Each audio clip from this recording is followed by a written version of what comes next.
I just want to give an update video on the old wood stove. Let me come over here next to it for a minute. Oh boy, she's cranking pretty good. It's about negative 22 to negative 25, somewhere in there right now. And here's our inside temps. You can see the thermostat saying about 73, and it's negative 20 to 25 outside. Normally I've been running this guy only on number 1, but in these extreme colds, like right now, I got it on number 3. I'll keep it on level 3 till we get up to about 75 in here or so, and then I'll dial it back to 2 or 1. But another neat thing, let's go look over here. You can see these other windows. We're not having any freezing up with negative 25 temperatures.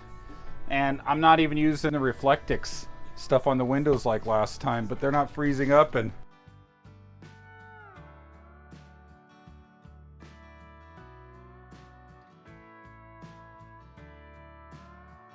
something for your morale when you got all this light able to come in. Last time we were starting to block everything off to try to keep the warmth inside, but this has really changed the game on that.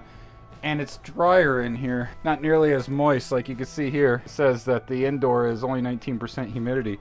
Last night we ran out of wood stove pellet, and we cranked up the furnace because I didn't want to go out to the truck to get the pellet. And we woke up in the morning, we did have frost on the wind, but after running this for like an hour, all the frost was gone again. So it really does dry out the air and help out with moisture issues inside your RV. I've had some people ask how loud is it.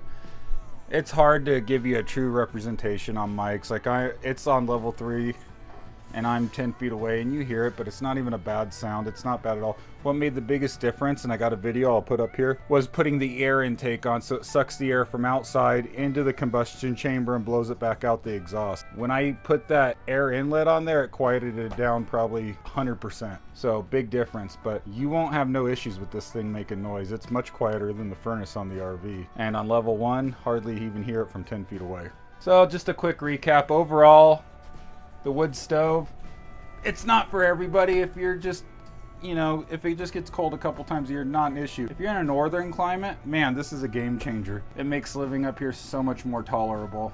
I mean, you don't have to be in negative 22s, but even in the low teens, this thing barely has to work and it'll keep you nice and toasty. I definitely recommend it. I definitely don't regret the purchase. I've got about $1,600 into it, including the pellet stove and all the piping. So it costs a few dollars, but it's nice to know I still have the propane backup if anything happened. To have multiple sources, because up in this kind of cold, it could be deadly if that stops in the middle of the night. You can see here I built a little wall over here to keep the heat, basically keep anything from falling up against it. My daughter kept throwing her backpack on the ground. Sometimes it'd be leaning against it. The sides here get up to about 350, 400 degrees. So this right here, it's kind of close to this side, but like I said it before, I used this, the piping for the chimney, and this stuff does not heat up. It right here is 400 degrees, and this is cold to the touch.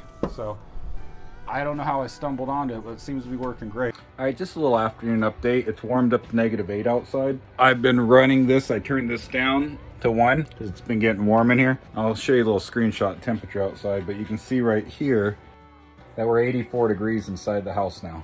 So you can see how effective it is. It had to play catch up because during the night we had the propane on and the house got down to 60. So it took this guy a while to heat us back up to 75, 80 degrees after it got down to the 60s from the propane furnace overnight. So anyways, all right, like, subscribe, and I'll see you.